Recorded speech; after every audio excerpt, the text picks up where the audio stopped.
Assalamualaikum warahmatullahi wabarakatuh. Perkenalkan, kami dari kelompok 1B yang beranggotakan saya Nuriski Herdadinanti dengan ujung NIM 042, saya Dita dengan ujung NIM 045, saya Nesya Rahim Badri Altawa dengan ujung NIM 009. Di sini kami akan membahas tentang pengaruh pH terhadap reaksi enzimatik.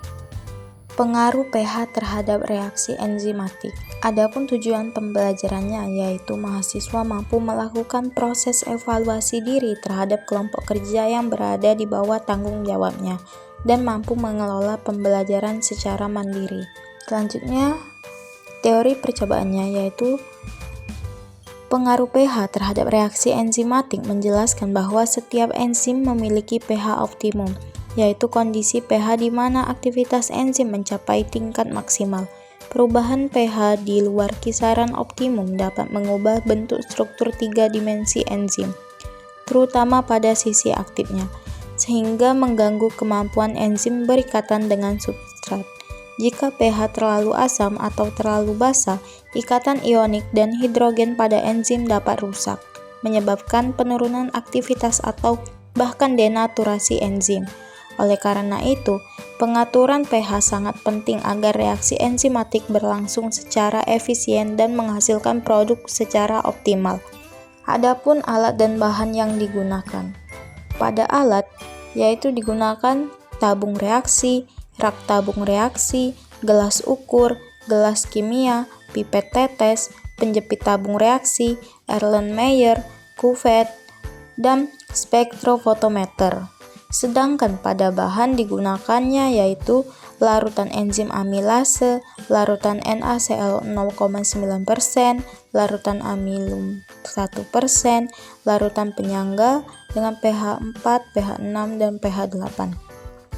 Selanjutnya larutan KiO3, Aquades, NaOH, dan larutan HCl. Selanjutnya, adapun prosedur percobaannya yaitu pertama-tama kami menyiapkan 5 tabung reaksi dan memberi label waktu yaitu 0, 5, 10, 15, dan 20 menit.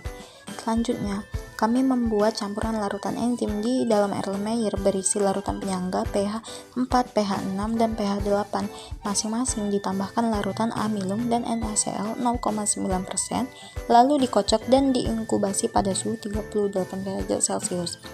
Setiap tabung reaksi diisi dengan 2 mili HCl sebagai penghenti reaksi. Kemudian pada waktu yang sudah ditentukan, kami mengambil 2 mili campuran dari Erlenmeyer dan memasukkannya ke tabung sesuai label waktu, lalu dikocok sebentar. Setelah semua sampel diambil hingga menit ke-20, kami menambahkan 2 mili larutan KiO3 ke masing-masing tabung, mencampurnya rata, dan menunggu sekitar 5-10 menit agar waktu terbentuk.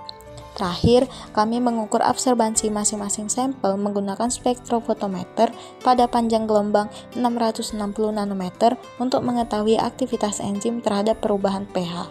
Dari data hasil pengamatan pada tabel dapat kita lihat, pada pH 4, nilai absorbansi menurun dari 2,521 menjadi 0,098. Penurunan ini menunjukkan enzim bekerja, tetapi aktivitasnya rendah karena kondisi asam membuat enzim kurang stabil. Selanjutnya, pada pH 6, absorbansi turun tajam dari 2,435 menjadi 0,035. Artinya, aktivitas enzim paling tinggi terjadi pada pH ini. Enzim amilase bekerja optimal di pH mendekati netral. Terakhir, pada pH 8, absorbansi turun dari 2,415 menjadi 0,119, menunjukkan aktivitas enzim masih ada tetapi lebih rendah dibandingkan pH 6 karena kondisi basa mulai merusak struktur enzim. Nah, dapat kita simpulkan aktivitas enzim amilase tertinggi pada pH 6, sedangkan pada pH 4 dan 8 aktivitas menurun. Ini membuktikan bahwa pH mempengaruhi kinerja enzim dan setiap enzim memiliki pH optimum tertentu. Selanjutnya, adapun kurva waktu terhadap presentasi substrat menunjukkan bahwa pada menit ke-5 substrat sudah hampir seluruhnya dicerna, lalu stabil setelahnya. Sedangkan dari kurva waktu terhadap absorbansi terlihat bahwa semua pH menunjukkan penurunan absorbansi seiring waktu, menandakan substrat amilum diuraikan oleh enzim. Penurunan paling cepat terjadi pada pH 6. Artinya enzim bekerja paling optimal di pH tersebut. Selanjutnya, sementara kurva substrat optimum terhadap pH menunjukkan puncak pada pH 6, membuktikan bahwa pH 6 adalah pH optimum enzim amilase, sementara aktivitasnya menurun pada pH 4 dan pH 8. Sekian video dari kami akhiri dengan Wassalamualaikum warahmatullahi wabarakatuh.